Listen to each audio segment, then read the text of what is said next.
इतिहास के पन्नों में दबी एक सच्ची दास्तान, जिसे बाखबर संत रामपाल जी महाराज ने अपने सत्संगों में उजागर किया है। प्रस्तुत दृश्य बाखबर संत रामपाल जी महाराज के सत्संगों पर आधारित सत्य घटनाओं का AI आर्टिफिशियल इंटेलिजेंस रूपांतरण है। आज आधुनिक AI तकनीक के माध्यम से हम उसी परम सत्य को आपकी आंखों के सामने ला रहे हैं।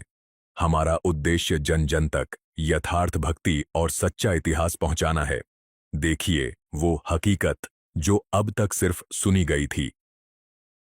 आइए आज उस अध्याय से पर्दा उठाते हैं जो किताबों में अक्सर छुपा दिया जाता है।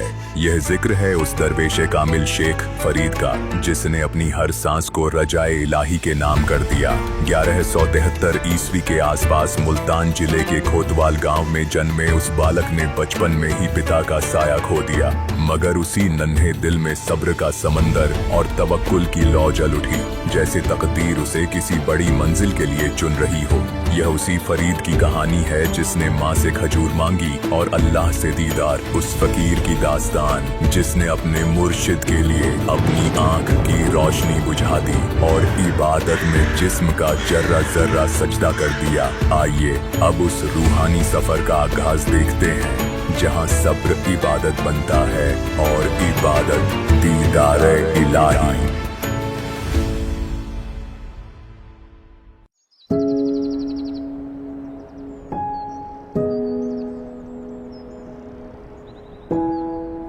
बाबा जी, हमने सालों साल सफर किए, तरह तरह के लोग मिले, पर आपने सबको समान समझा।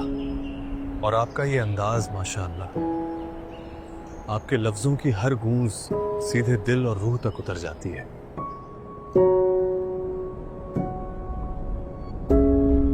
यहाँ ना कोई अमीर है ना कोई गरीब, यहाँ सब मुसाफिर हैं। 4 दिन की दुनिया है, फिर सबको चले जाना है। और ये जानते हुए भी मैं किससे लड़ूं, किससे बैर रखूं। और रही बात बोली हुई वाणी का, तो हे फारूक, उस जिंदे की वाणी का मैं क्या बयान करूं। उसका दिया हुआ ज्ञान जैसे मीठे की खान, और उसकी बोली जैसे खान शक्कर की। गंजे शक्कर मेरा जिंदा गंजे शक्कर है।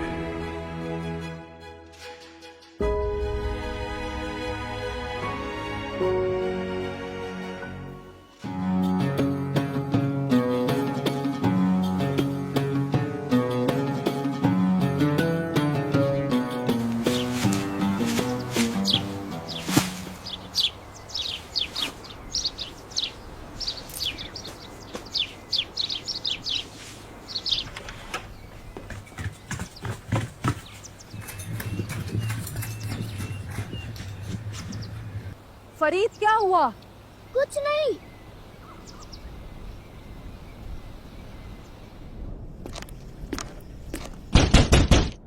मरियम, ओ मरियम।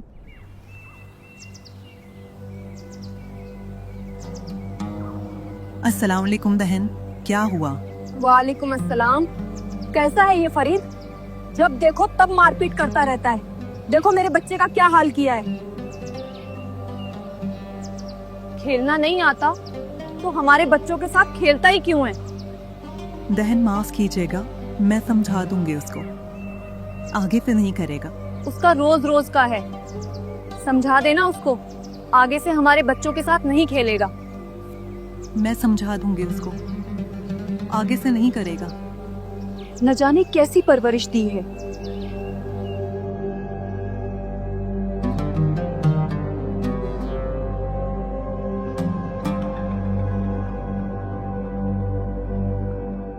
फरीद, कहाँ हो बच्चे?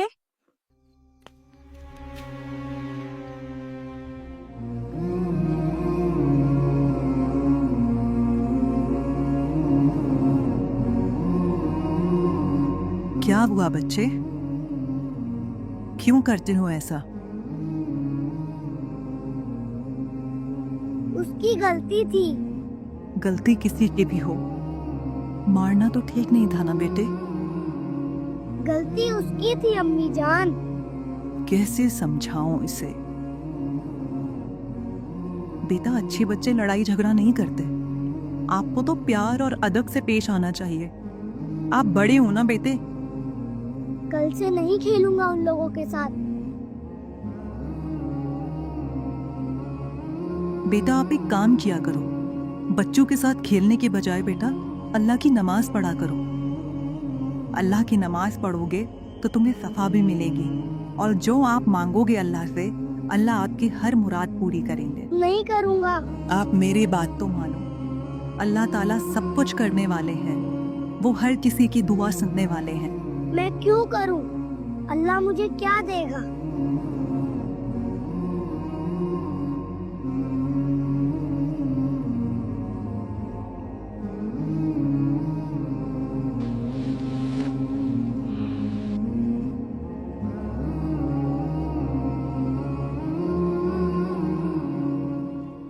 आपको खजूर पसंद है ना?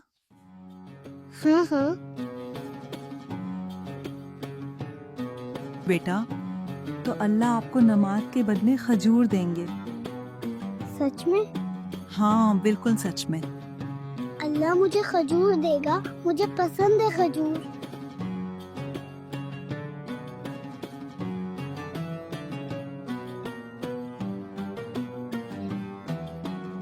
कब करनी है नमाज? मैं बता दूंगी, ठीक है? ठीक है।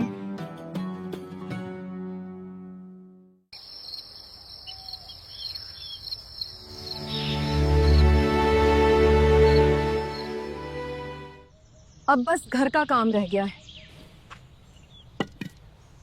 फरीद बेटे, नमाज का वक्त हो जी गया है। अम्मी जान, आया।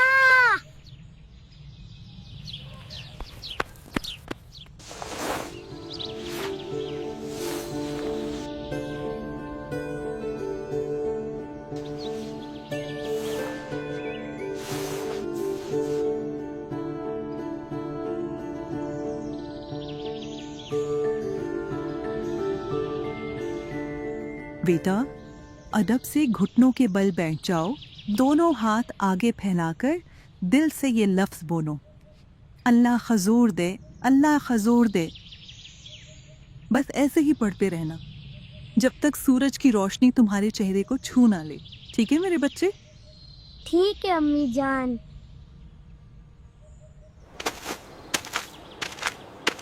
अल्लाह खजूर दे, अल्लाह खजूर दे, अल्लाह खजूर दे, अल्लाह खजूर दे, अल्लाह खजूर दे, अल्लाह खजूर दे,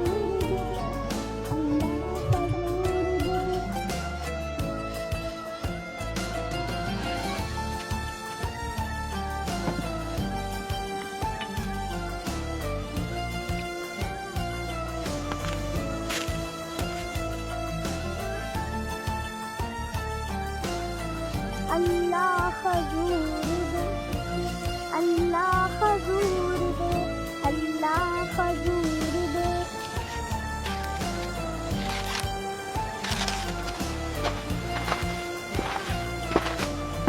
खजूर दे, अल्लाह खजूर दे, अल्लाह खजूर दे, खजूर दे, अल्लाह खजूर दे, अल्लाह।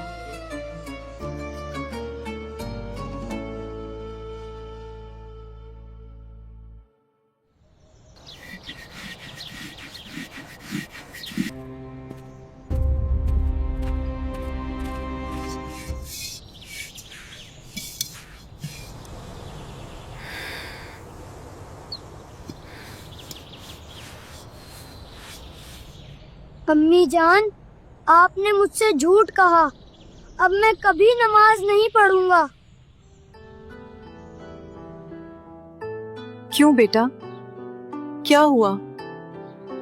अल्लाह ने मुझे खजूर नहीं दी। अब से मैं नमाज नहीं करूंगा। बेटा फरीद, अल्लाह अपने काम खुलकर नहीं, पोशीदा तौर पर करता है। चलो, मैं तुम्हें दिखाती हूँ।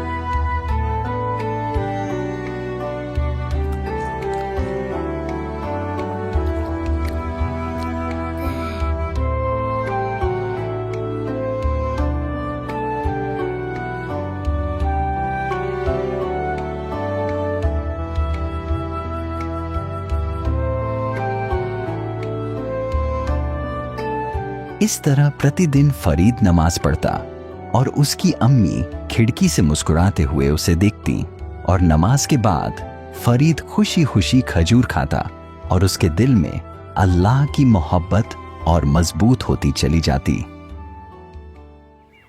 ऐसे ही एक दिन उनकी अम्मी जान घर के कामों में व्यस्त थीं और उस दिन खजूर रखना भूल गई। काम करते करते अचानक उनकी नजर खिड़की पर पड़ी।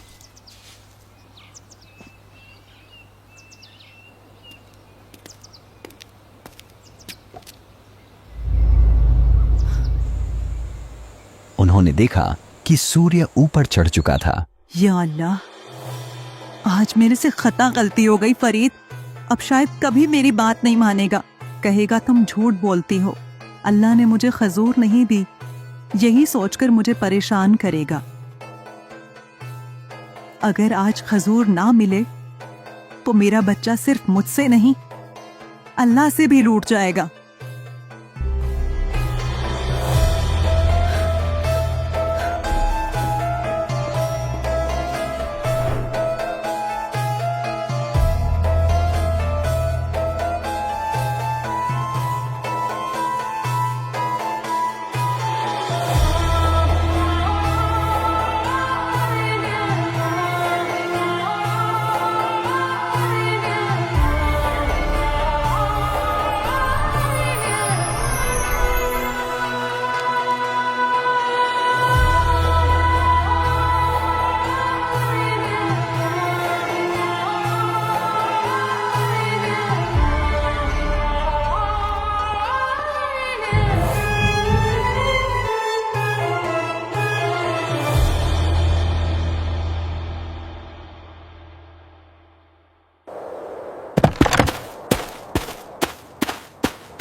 अम्मी जान, क्या हुआ?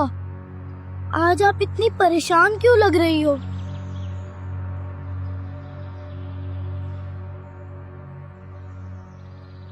बेटा फरीद, ये खजूर कहाँ से लाए हो? किसने दिए तुम्हें? आपने ही तो बताया था कि नमाज पढ़ने से अल्लाह मुझे खजूर देगा, तो जैसे अल्लाह रोज मुझे खजूर देते हैं, आज भी वैसे ही दी है। फरीद, सच सच बता, किसने दिया है? अम्मी जान, मैं बिल्कुल सच कह रहा हूँ। ये देखो, रोज की तरह पत्तों में बांध कर दिए हैं। अम्मी, अल्लाह तो नमाज के वक्त हर रोज खजूर देता है।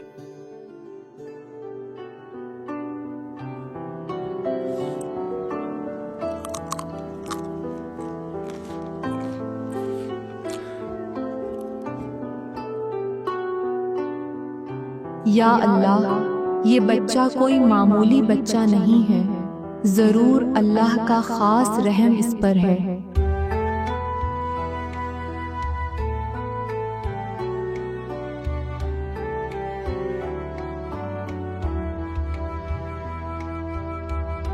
शेख फरीद जी रोजाना उसी अदब और खुशी के साथ नमाज अदा करते थे और उनकी अम्मी जान हर दिन खामोशी से खजूर उनके पास रख दिया करती थी।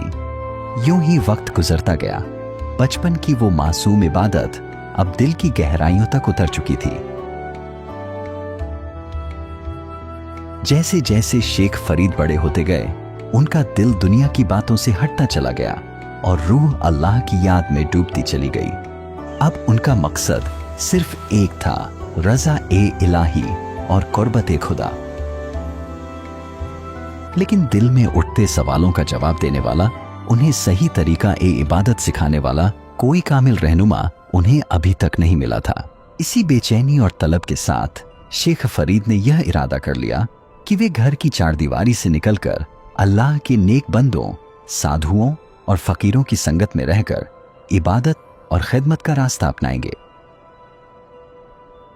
एक दिन उन्होंने पूरे अदब और नरमी के साथ अपनी अम्मी जान से घर से रुखसत होने की इजाजत मांगी।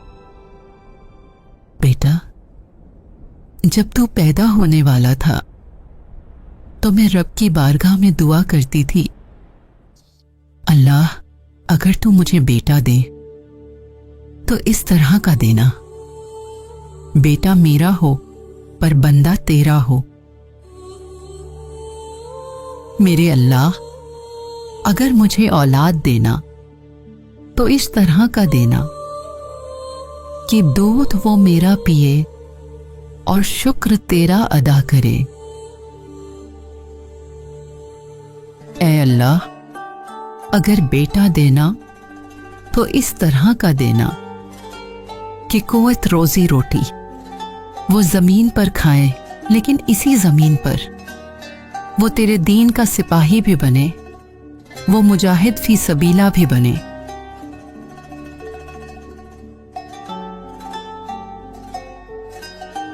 अम्मी जान अपने बेटे की इबादत, उसकी सच्ची नियत और अल्लाह पर उसके यकीन को देखकर खामोश रह गईं। माँ का दिल बेटे के जुदा होने के ख्याल से भर आया था, मगर वे अल्लाह की मर्जी के सामने अपनी मोहब्बत को आड़े नहीं आने देना चाहती थी। आंखों में आंसू थे, दिल भारी था, मगर लबों पर शिकवा नहीं था। सब्र और तवक्कुल के साथ उन्होंने शेख फरीद को अल्लाह के हवाले करते हुए मुस्कुराकर रुखसत कर दिया।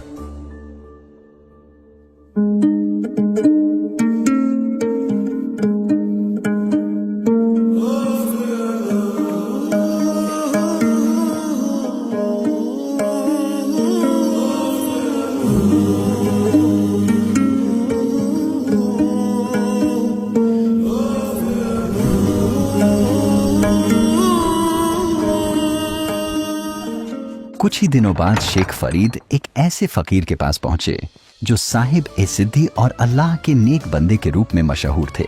उनकी करामात और सादगी दूर दूर तक जानी जाती थी। फकीर साहब अपने 7 शिष्यों के साथ एक आश्रम में रहते थे। वहां जिंदगी का हर दिन खिदमत, सब्र और इबादत के उसूल पर चलता था। आश्रम में यह कायदा था कि हर दिन एक शिष्य अपने गुरु की पूरी सेवा करेगा। खाना पकाना, कपड़े धोना, आश्रम की साफ सफाई और हर जरूरत का ख्याल रखना। गुरुजी खाना खाने के बाद हुक्का पिया करते थे और शिष्य अदब के साथ खाने के तुरंत बाद हुक्का भरकर ले आते थे। शेख फरीद ने फकीर साहब की शोहरत नहीं, बल्कि उनकी सादगी, इखलास और अल्लाह से उनके रिश्ते को देखकर उन्हें अपना मुर्शिद कबूल कर लिया। जो भी इबादत और साधना फकीर ने बताई, शेख फरीद ने उसे पूरे यकीन, मोहब्बत और दिलोजान से अपनाया। वे न सिर्फ इबादत में आगे थे, बल्कि खिदमत में भी सबसे आगे रहते थे। शेख फरीद की इस लगन, सब्र और बेलोब सेवा को देखकर गुरुजी अक्सर दूसरे शिष्यों के सामने फरमाते, भक्त वो तो ऐसा हो जो अपने आप को मिटाकर खुदा की राह में जीना सीख ले। लेकिन जहां तारीफ होती है वहां इम्तिहान भी आता है। आश्रम के कुछ दूसरे शिष्य गुरुजी की जुबान से शेख फरीद की बार बार तारीफ सुनकर दिल ही दिल में उनसे हसद करने लगे। और अब हर हफ्ते की तरह इस हफ्ते शेख फरीद की बारी थी अपने गुरुजी की सेवा करने की। एक ऐसी सेवा जो आगे चलकर उनकी आस्था की सच्ची परीक्षा बनने वाली थी।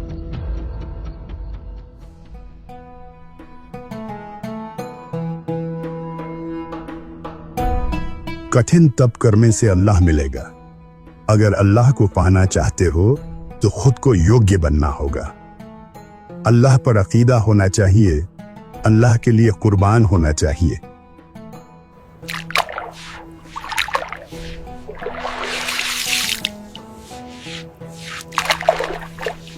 और मुर्शिद की खिदमत करनी पड़ेगी, तभी अल्लाह का दीदार होगा।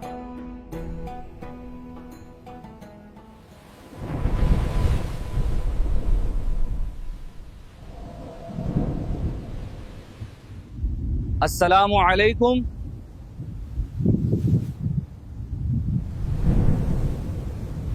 फिर आएंगे इंशाअल्लाह।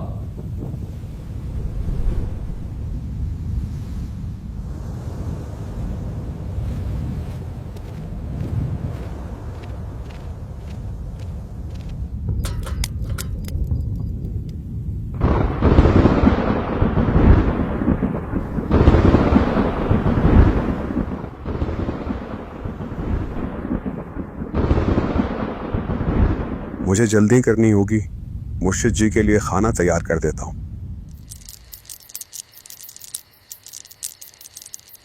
आसमान के हालात बता रहे हैं कि बारिश करीब है। अगर कटी हुई लकड़ियां भीग गईं तो आग जलाना मुश्किल हो जाएगा और फिर मुर्शिद जी की खिदमत में देर हो जाएगी। अल्लाह न करे मेरी वजह से जरा सी भी कोताही रह जाए।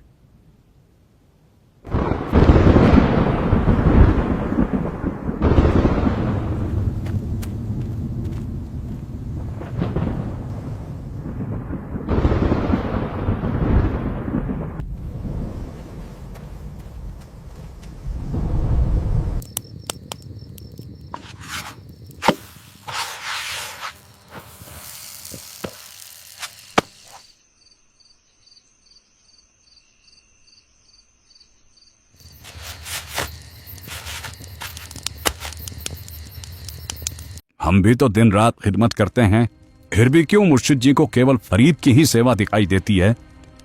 मुर्शिद जी फरीद की तारीफ इसलिए करते हैं क्योंकि वो खिदमत में कभी खता नहीं करता। नहीं तो क्या हम जानबूझकर गलती करते हैं? कल हुक्का लाने में जरा सी देर क्या हो गई, मुर्शिद जी ने मुझे डंडे से पीटा। क्या हमारी मेहनत उन्हें दिखाई नहीं देती? हम भी तो चाहते हैं कि मुर्शिद जी हमारी खिदमत की भी सराहना करें। हम भी इतना सारा काम करते हैं। जब से फरीद यहाँ आया है तब से मुर्शिद जी केवल उसे ही सबसे श्रेष्ठ मानते हैं। अगर हम मुर्शिद जी को फरीद की कोई त्रुटि दिखा दें तो शायद मुर्शिद जी का उस पर से यकीन उठ जाए। त्रुटि में बताओगे भी क्या? वो कोई गलती भी तो नहीं करता। गलती नहीं करता तो हम करवाएंगे। क्या करोगे? आ जाओ बताता हूं।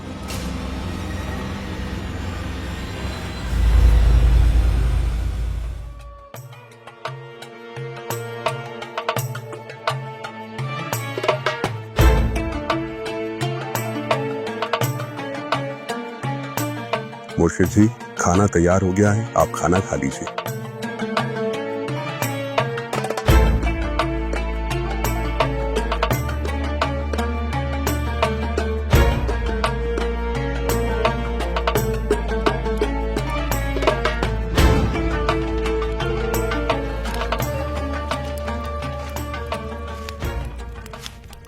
देखो वो चला गया क्या?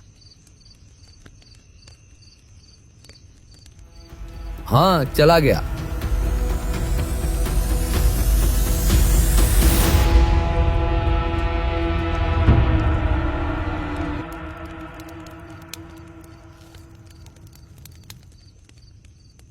खाना खाने के तुरंत बाद हुक्का दे दूंगा।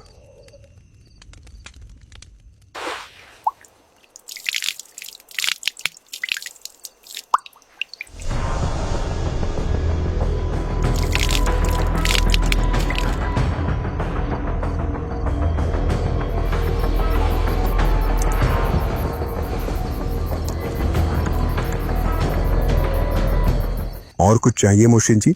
नहीं।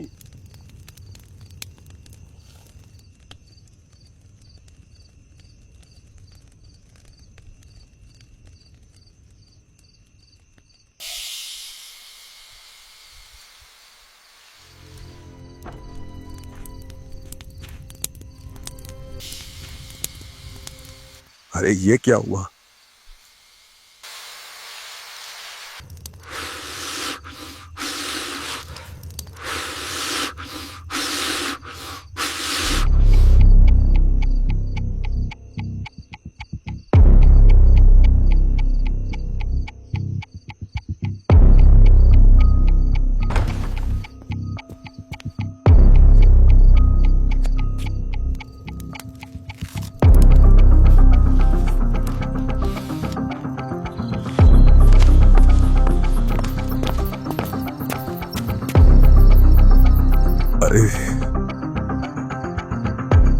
ये सभी लकड़ियां तो गीली हो गई। अब क्या करूं? अगर मैं मुर्शिद जी को वक्त पर हुक्का नहीं दे पाया तो वे नाराज हो जाएंगे, मेरी खिदमत बेकार हो जाएगा। बस यही डर है। ऐ अल्लाह, मेरी मदद कर।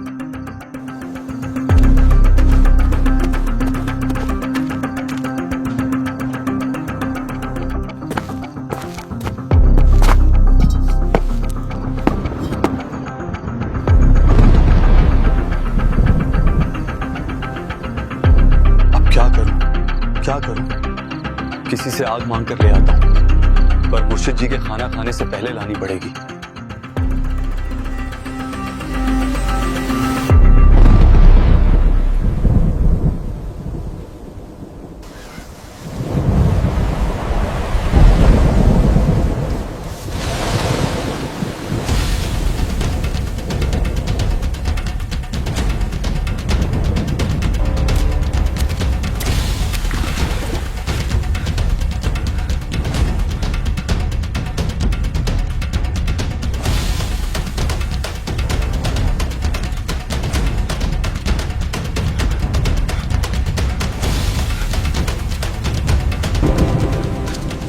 दादी जान, थोड़ी सी आग चाहिए थी।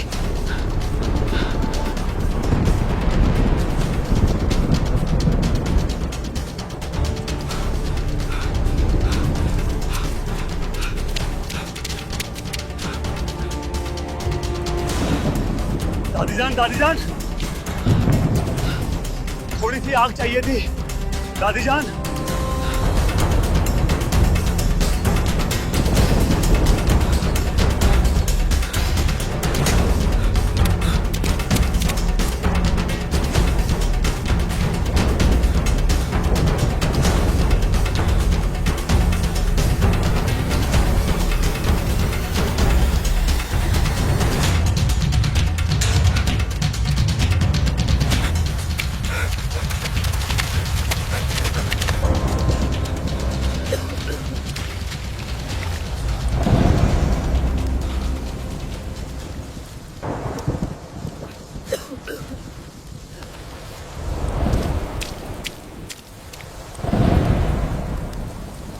माई, ओ माई, थोड़ी सी आग दे दो। माई, ओ माई, थोड़ी सी आग दे दो।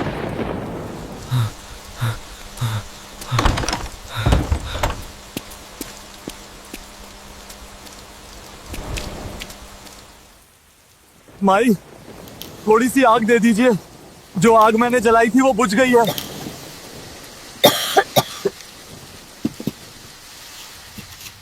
मेरे गुरुजी हुक्का पीते हैं, केवल हुक्के के लिए आग चाहिए थी। तुम्हें दिखाई नहीं दे रहा? कभी आग जल रही है, कभी बुझ रही है, पूरा घर धुएं से भर गया है। माई बस जरा सी, सिर्फ अरे तुझे समझ नहीं आता? मेरी आंखें आग जलाते जलाते धुएं से फूटने लगी हैं। एक तो बारिश हो रही है, सारी लकड़ियां भीग गई हैं। मुझे ही पता है कितनी मुश्किल से आग जली है। माई बस थोड़े से अंगारे चाहिए, ज्यादा नहीं। अगर आग चाहिए तो आंखें फुड़वानी पड़ेंगी, जैसे मैंने फुड़वाई हैं। तुझे आग चाहिए तो तू भी फुड़वा।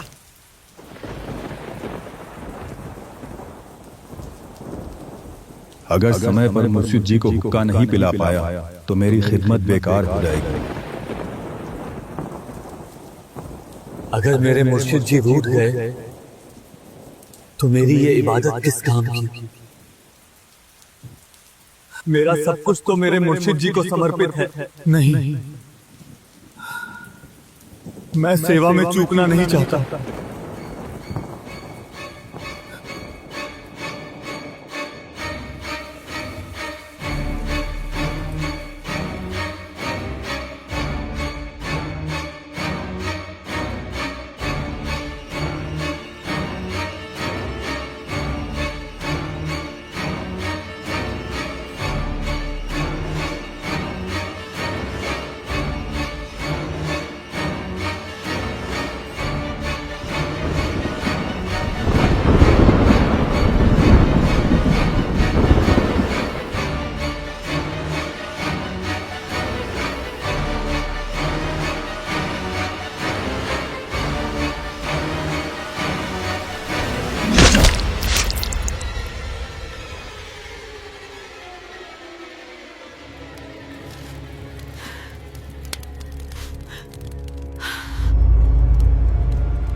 तो थोड़ी सी आग दे दो भाई।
फरीद, हुक्का ले आओ।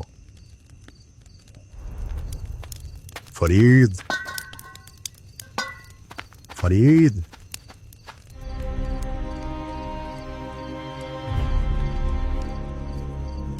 अरे कहां मर गया? आ गया गुरुजी।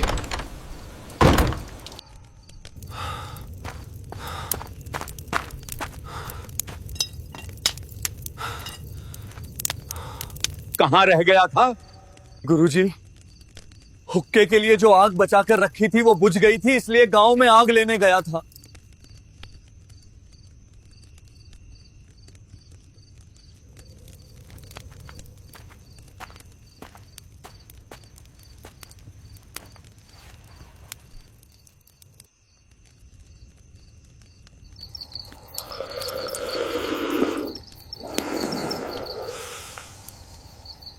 मेरी आंख को क्या हुआ? कुछ नहीं हुआ जी। आपके रहते हुए आपके बंदे को कुछ हो सकता है क्या कभी? तो ये कपड़ा आंखों पर कैसे बांध रखा है?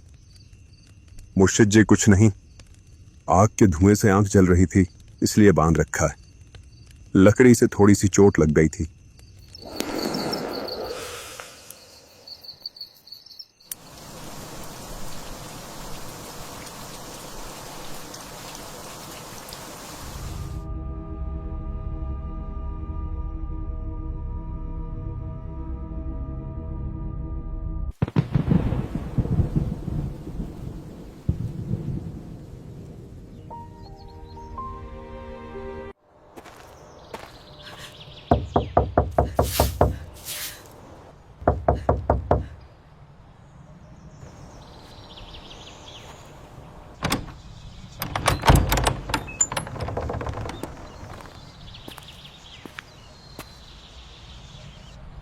जी कहिए। मुझे मुर्शिद जी से मिलना है, कुछ जरूरी बात बतानी है। ठीक है, आइए।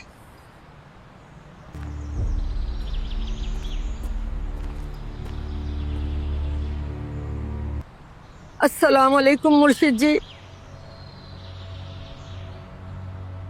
वालेकुम अस्सलाम।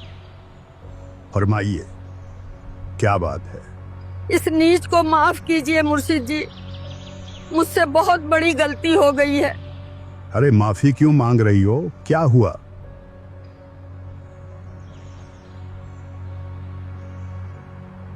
ये देखिए, आपका एक सेवादार कल आग लेने आया था। मैंने बिना सोचे समझे उससे कह दिया कि आग जलाने के लिए आंखें फुड़वानी पड़ती हैं, और अगर तुझे भी आग चाहिए तो तू भी आंख फुड़वा। उसने अपनी आंख निकाल कर रख दी। मैंने कभी नहीं सोचा था कि वो ऐसा कर देगा। मैं आग जलाते जलाते बहुत परेशान हो गई थी। इसलिए गुस्से में मैंने ऐसा कह दिया। ये देखिए।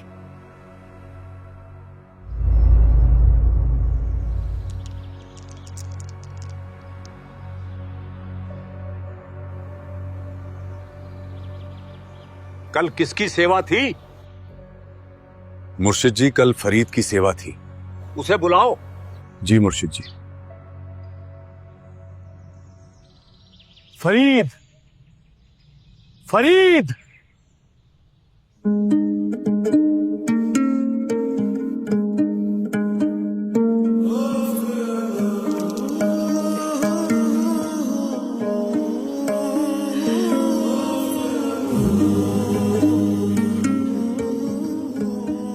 जी मुर्शिद जी। आपने आंख पर यह कपड़ा बांध रखा है, इसे खोलिए। पर गुरुजी। हटाओ ये कपड़ा।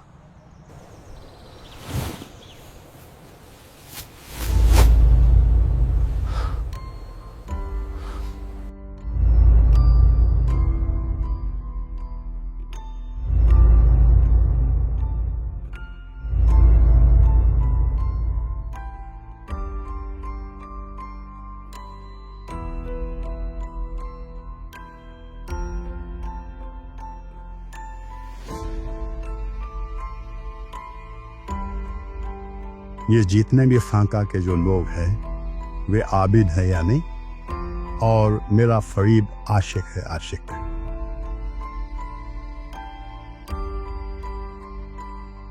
आबिद बनना आसान है, पर आशिक उस अल्लाह के किसी किसी पे रहम होती है। यह चमत्कार देखकर सभी आश्चर्यचकित हो गए। इस चमत्कार को देखकर फरीद के मन में अपने मुर्शिद के प्रति भक्ति रूपी प्रेम और भी बढ़ गया। वह और अधिक ईमानदारी से सेवा करने लगा और गुरुजी द्वारा बताई गई भक्ति करने लगा। उस माई के सामने यह सब चमत्कार हुआ था क्योंकि उसने अपनी आंखों के सामने फरीद को आंख फोड़ते हुए देखा था। अब उसे पूरा विश्वास हो गया कि फकीर जी बहुत सिद्ध पुरुष हैं। वह यह बात दूसरों को भी बताने लगी। उस घटना के बाद उस इलाके में फकीर जी की महिमा और भी बढ़ गई और उनके शिष्यों की संख्या बढ़ने लगी। कुछ वर्षों बाद मुर्शिद जी की मृत्यु हो गई।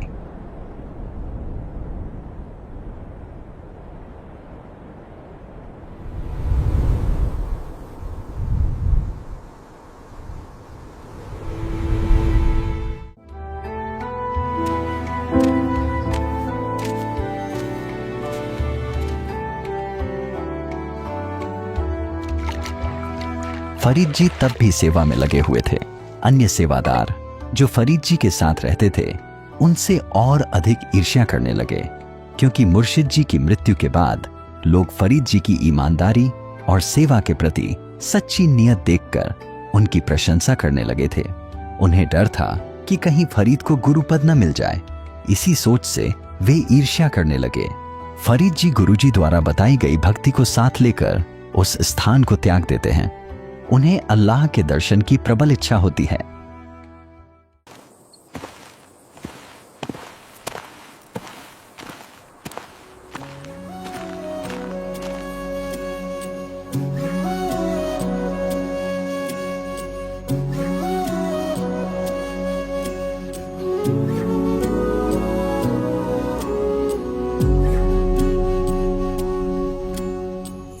खुदा तू ही बता अब किसको बतलाऊं, खो गया मेरा पता अब मैं कहाँ जाऊं। तेरी नगरी तेरी डगरी तेरे ही पैया, जो तू रास्ता ना दिखाए मैं कहाँ जाऊं। घर का दरवाजा बुलाए मुझे सुबह हो शाम, घर की दीवारें पुकारे देखो मेरा नाम। चल मुझे ले चल खुदा अब तू घर को मेरे, तेरी चौखट तेरी छत और तेरी छैया। चल मुझे ले खुदा अब तू घर को मेरे, बस मुझे ले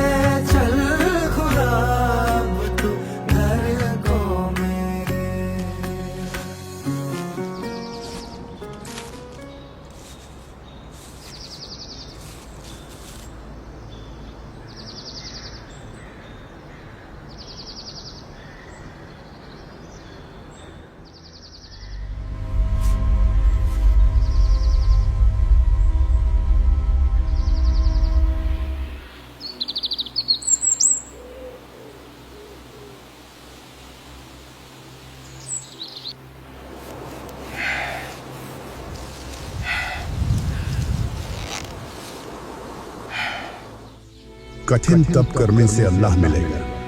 अगर अल्लाह को पाना चाहते हो तो खुद को योग्य बनना होगा।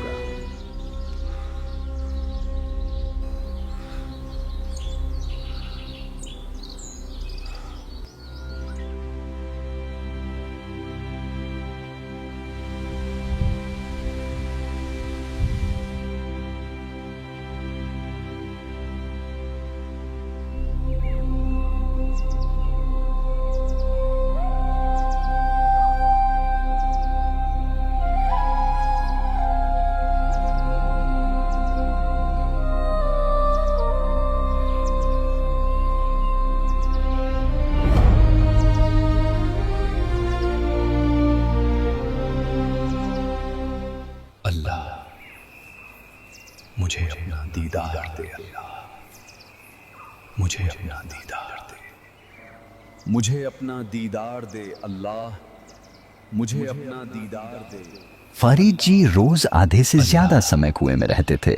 मात्र कुछ समय के लिए ही कुएं से बाहर निकलते थे, खाने के लिए और थोड़ा आराम करने के लिए।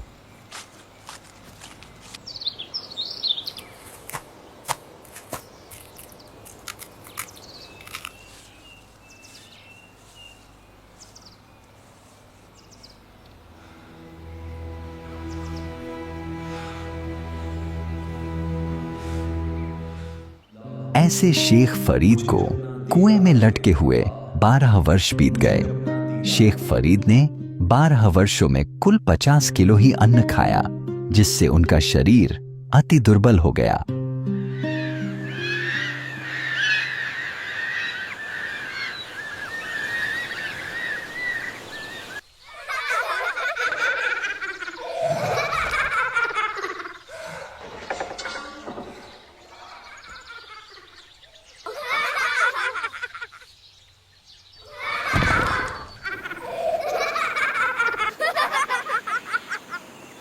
बच्चों, मुझे परेशान मत करो, हट जाओ तुम लोग।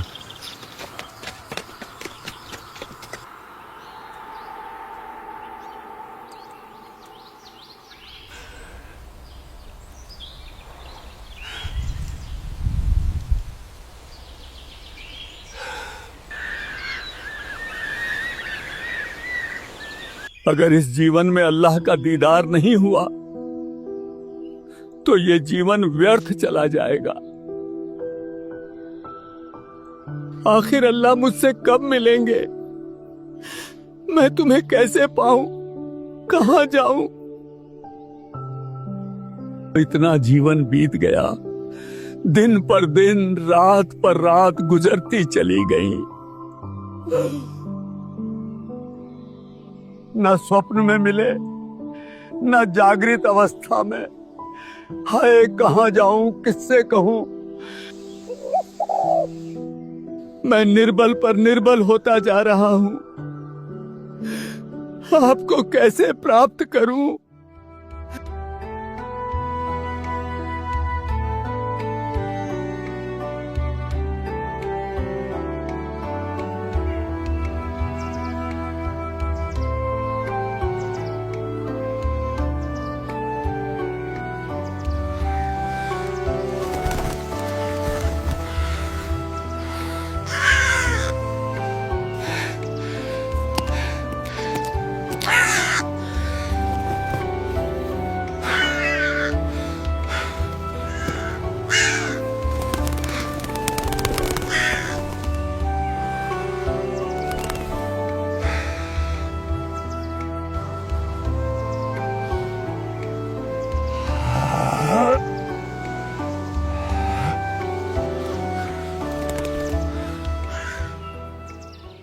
हे कौओ, मेरे शरीर में जहां भी मांस बचा हो खा लो।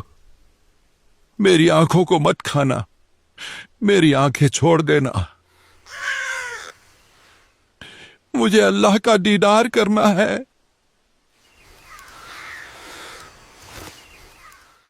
कुएं में शेख फरीद ने किसी मीठी बोली बासा। कुएं में शेख फरीद ने किसी मीठी बोली भाषा। तुम चुन चुन कागा खाली और मेरे हाडों पर का मासा। तुम चुन चुन कागा खाली और मेरे हाडों पर का मासा। मेरे दो नैना मत छेड़ नर मोहे राम मिलन की आशा। मेरे दो नैना मत छेड़ियो मोहे राम मिलन की आशा। जिन करी तपस्या गोर थी वो हुए आसरे हर के। वो हुए आसरे हर के। वो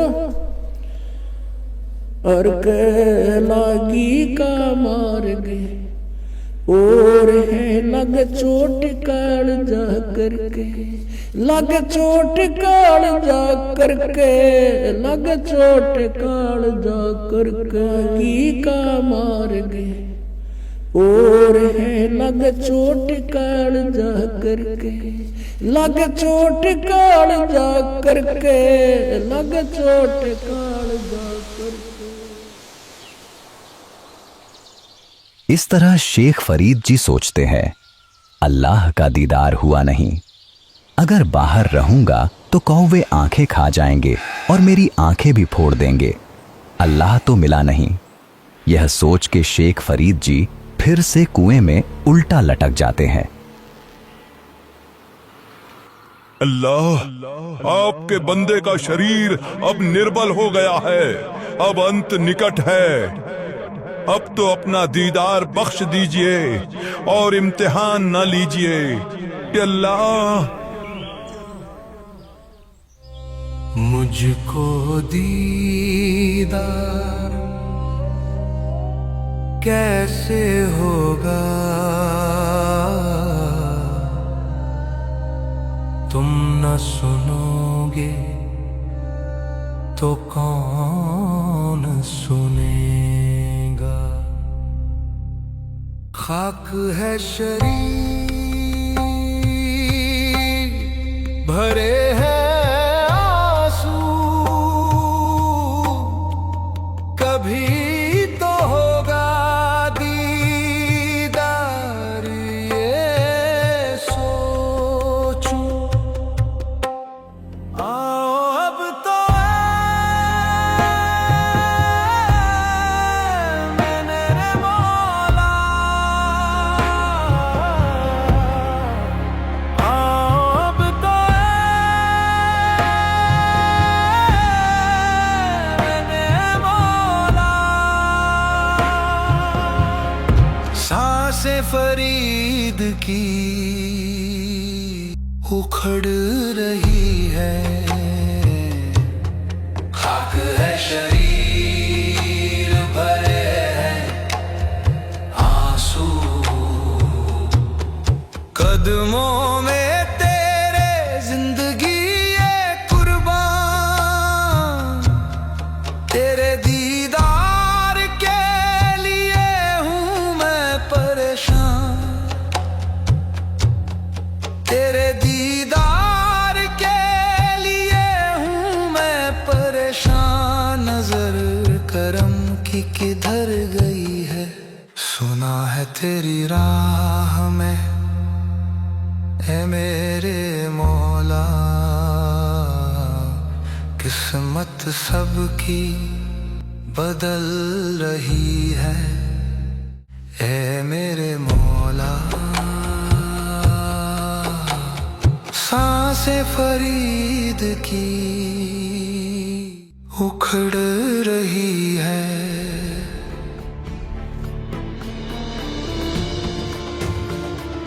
अल्लाह अपने दीदार की रहमत कीजिए। अल्लाह अल्लाह।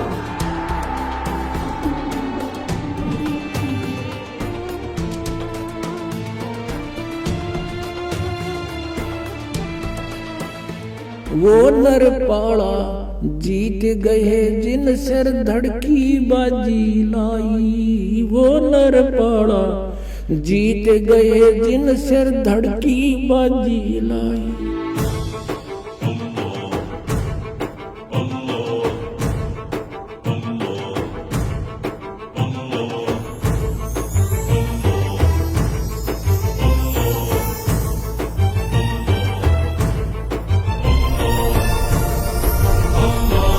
गोता मारूं स्वर्ग में और जा बैठो पाताल। कह कबीर ढूंढता फिरूं अपने हीरे माणिक लाल।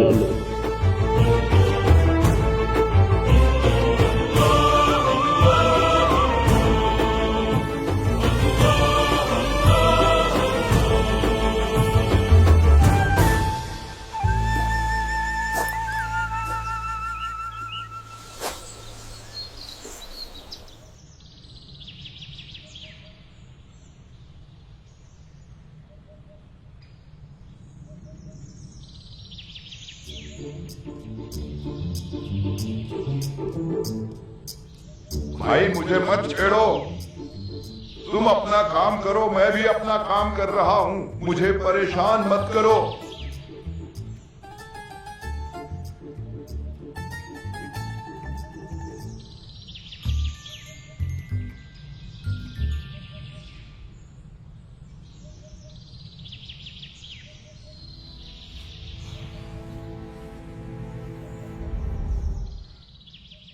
आज ये अच्छा उस्ताद आया, इसने तो मुझे बाहर ही निकाल दिया।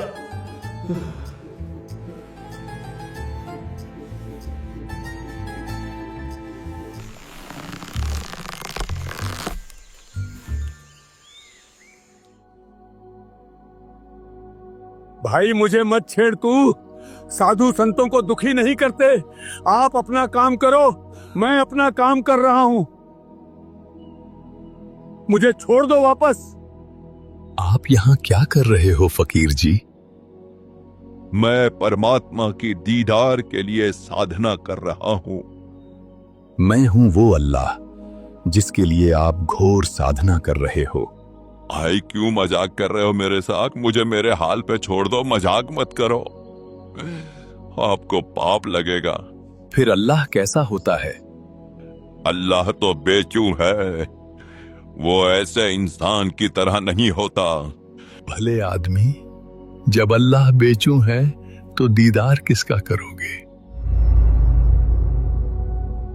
फिर क्यों ऐसी घोर साधना करके अपना जीवन व्यर्थ कर रहे हो? बात तो सही है, जब मैं अल्लाह को निराकार कह रहा हूं तो दीदार कैसे हो सकता है? आ जाओ, बाहर आ जाओ।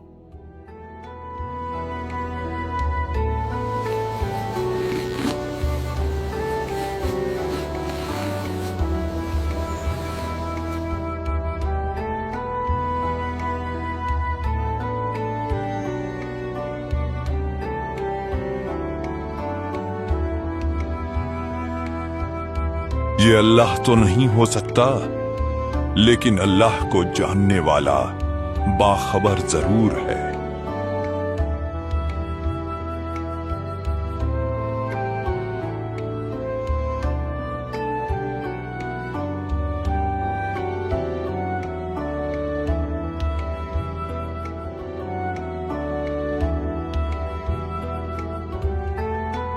लो, पहले कुछ खा लो।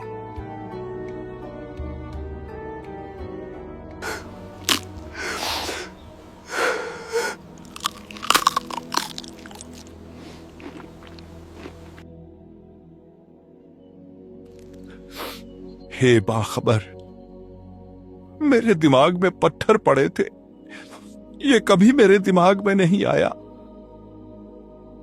आप बिल्कुल सही कह रहे थे, जब अल्लाह निराकार है तो दीदार कैसे हो सकता है? फरीद, आप अभी भी नहीं समझे। अल्लाह निराकार बेचू नहीं है, वो साकार है, वो सशरीर है, साथ में आसमान पर रहता है। मैं हूं वो अल्लाह।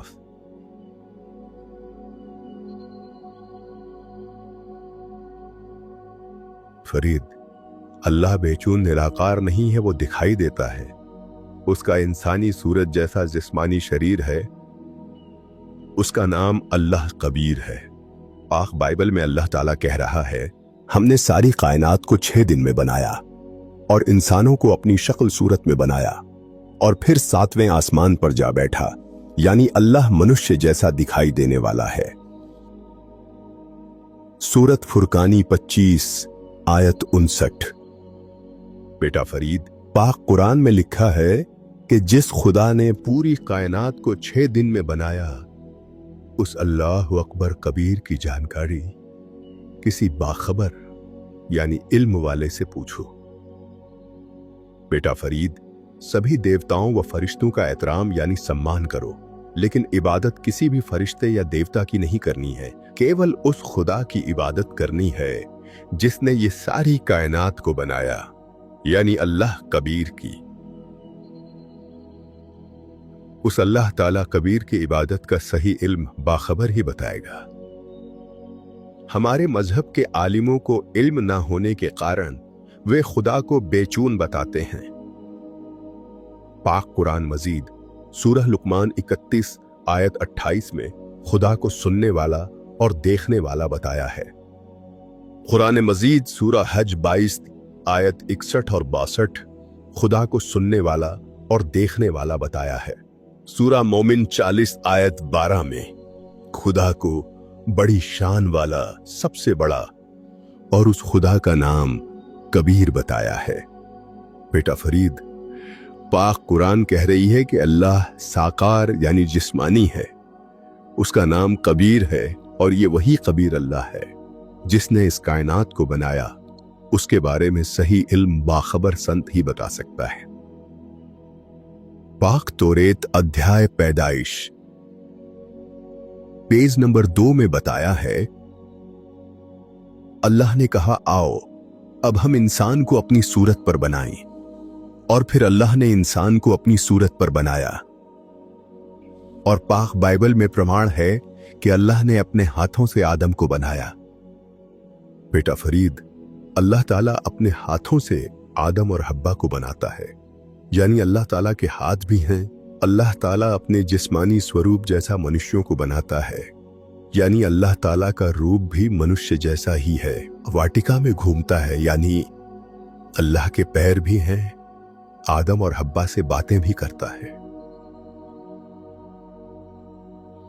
अब बताओ कि अल्लाह निराकार यानी बेचून कैसे हुआ? बेटा फरीद, अगर तू क्या किसी भी इंसान ने बाखबर के द्वारा बताई गई अल्लाह ताला की इबादत नहीं की, तो इस जन्म में क्या असंख्यों जन्मों में भी वो अल्लाह ताला को नहीं पा सकता।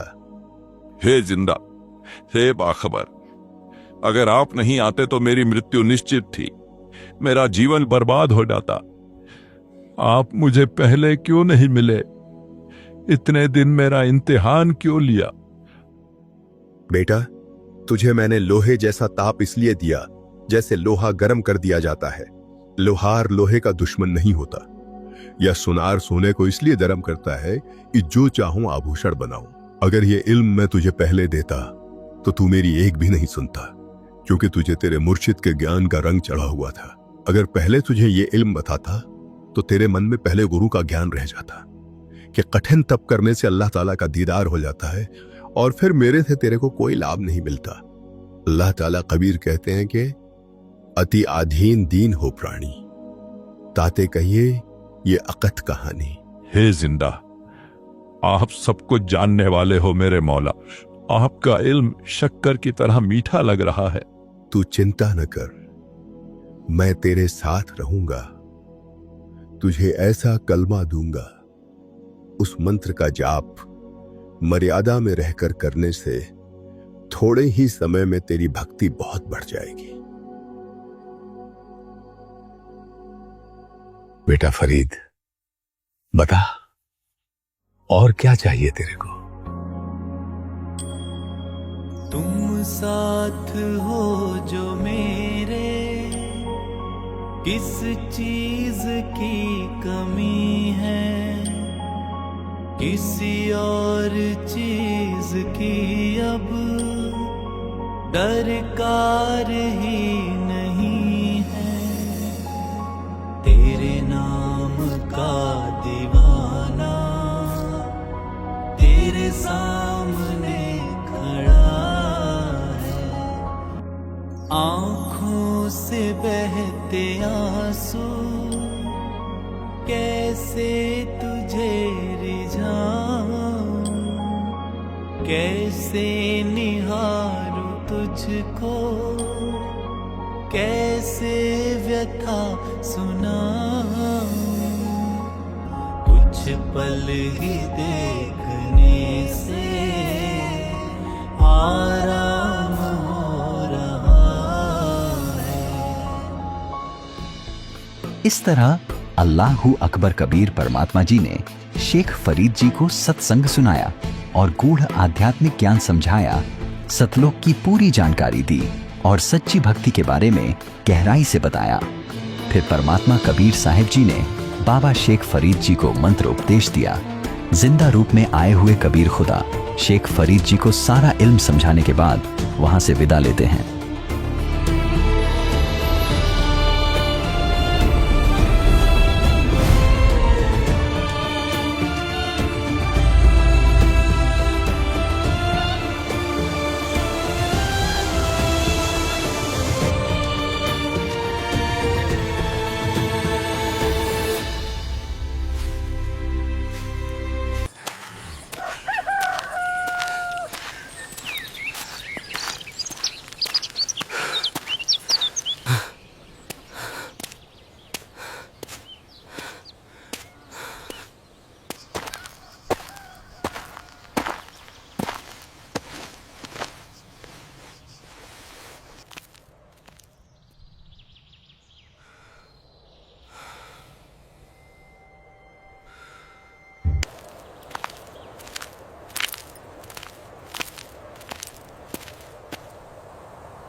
महात्मा जी, पानी पी लीजिए।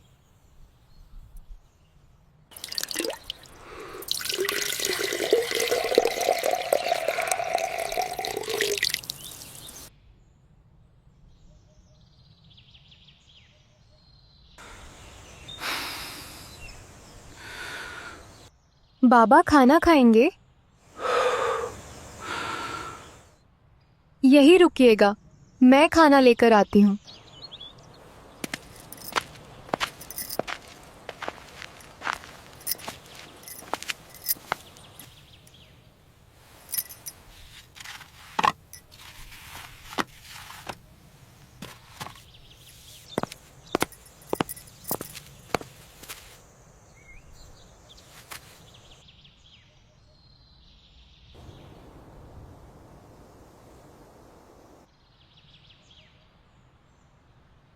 लाइए महात्मा जी, थाली में पकड़ लेती हूँ।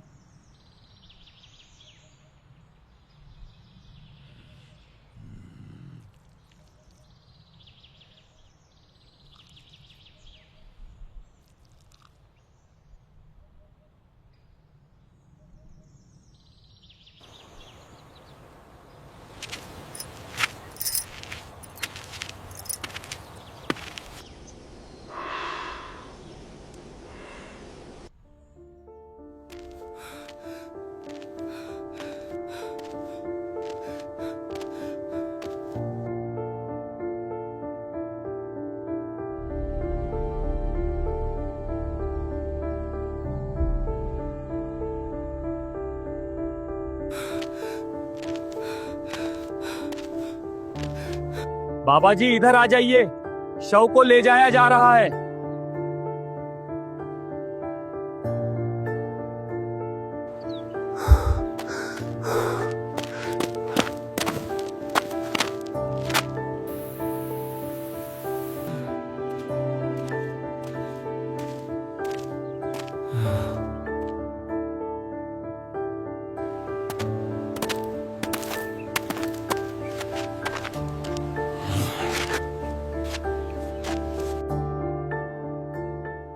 बदन मेरी मिट्टी का, सांसें मेरी उधार हैं। घमंड करूं तो किस बात का, यहां तो सब किराएदार हैं। जब आदमी मर जाता है तो उसका बिस्तर, कपड़े सब शमशान में फेंक आते, पर उसका कमाया धन नहीं फेंकते, क्योंकि संसार माया का है, आपका नहीं। बिल्कुल सच बात है बाबा जी। चल चल गईयां पंखियां, जिन्हीं वसाए तल, फरीदा सरू भरिया, भी चलसी थके कवल इकल।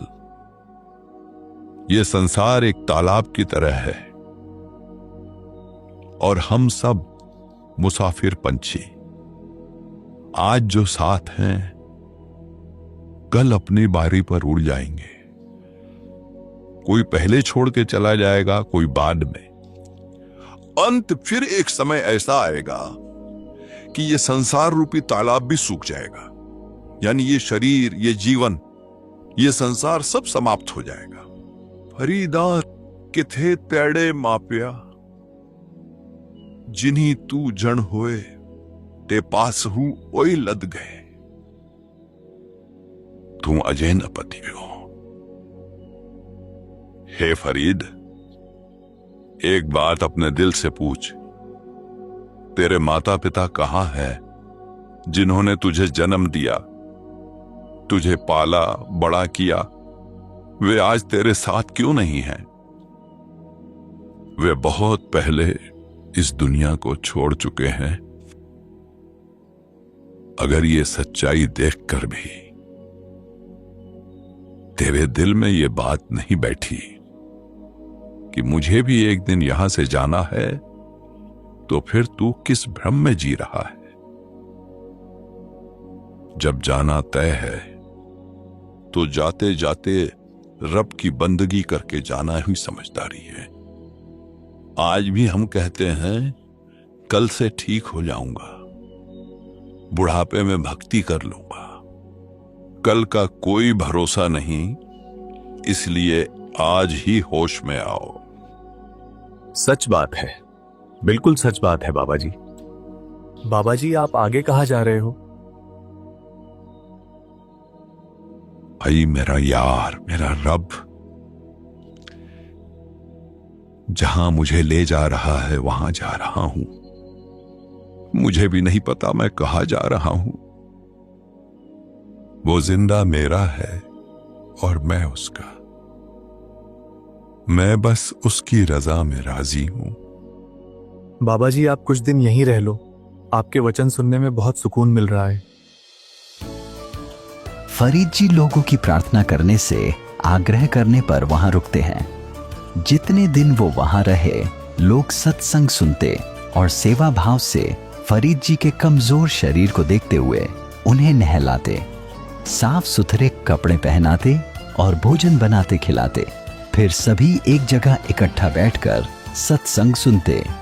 उनके द्वारा बताया ज्ञान, जो ज्ञान उन्हें जिंदा रूप में आए अल्लाह कबीर जी से मिला था, वही ज्ञान फरीद जी लोगों तक पहुंचाते थे और इस ज्ञान को सुनकर धीरे धीरे उनकी संगत बढ़ने लगी।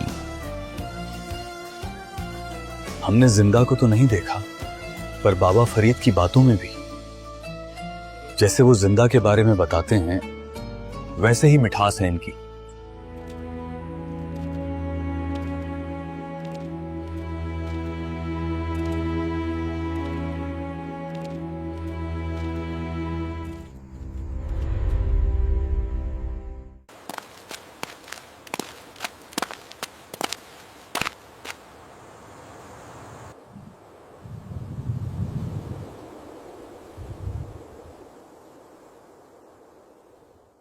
बाबा जी, आप जी को इतना अमृत ज्ञान कैसे प्राप्त हुआ?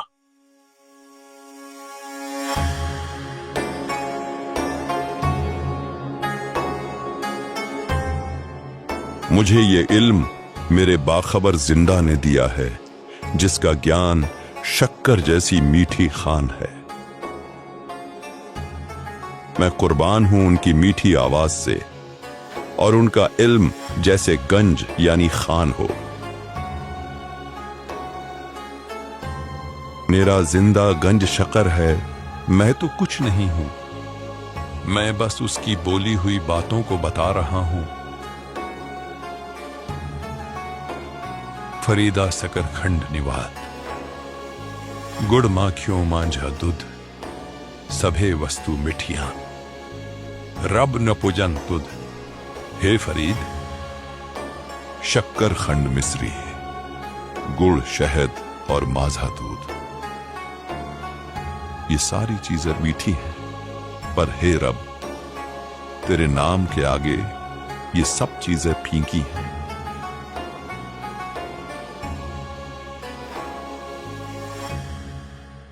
बाबा जी जैसा इल्म बताते हैं वैसा इल्म हमने कभी किसी से नहीं सुना। ऐसे सटीक सटीक वाणियां और प्रमाण। बिल्कुल सही कह रहे हो इरशाद। बाबा जी द्वारा बताया गया इल्म बहुत मूल्यवान है। हमें इस इल्म को और लोगों तक फैलाना चाहिए। क्यों ना हम इन्हें लिख लें ताकि भविष्य में समाज में मार्गदर्शन में काम आए। लोगों तक सच्चा इल्म पहुंचेगा। साथ ही हम बाबा जी को ये इल्म कैसे प्राप्त हुआ, क्या क्या साधनाएं की, बाबा जी ये भी लिखते हैं ताकि पढ़ने व सुनने वाले को प्रेरणा मिले। गंजे शकर मेरा जिंदा गंजे शकर है। कुछ समय के बाद 1265 ईस्वी में आखिरकार वो घड़ी आ ही गई जब पाकपट्टन वर्तमान पाकिस्तान में उन्होंने 92 वर्ष की आयु में आखिरी सांस ली। उनका जिस्मानी सफर वहीं थम गया, पर खुदा की सच्ची इबादत करने वालों के लिए आने वाले समय के लिए खुदा पर अटूट विश्वास, कुर्बानी व सच्चे खुदा की सच्ची इबादत की एक प्रेरणादायक कहानी छोड़ जाते हैं। आज भी पाकपट्टन पाकिस्तान में उनकी आलीशान दरगाह और वहां मौजूद बहिश्ती दरवाजा उनकी दास्तान की गवाही देते हैं।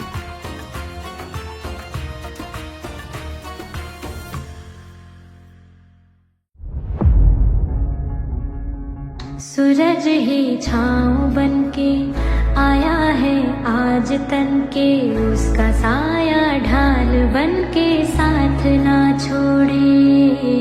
ऐसी ताकत जिसके आगे मौत दम तोड़े। हर एक लम्हा हिफाजत जमी से है फलक तक, उसकी आंखें बाज जैसे हर तरफ देखें। है अकेला फौज जैसा वार ना चूके।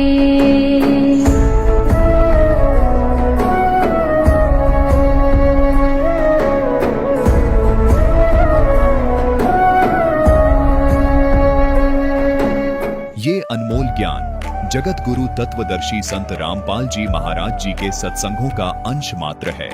आप संत रामपाल जी महाराज जी के मंगल प्रवचन संत रामपाल जी महाराज एप्लीकेशन पर भी सुन सकते हैं तथा उनके द्वारा लिखी पुस्तकें भी डाउनलोड कर सकते हैं।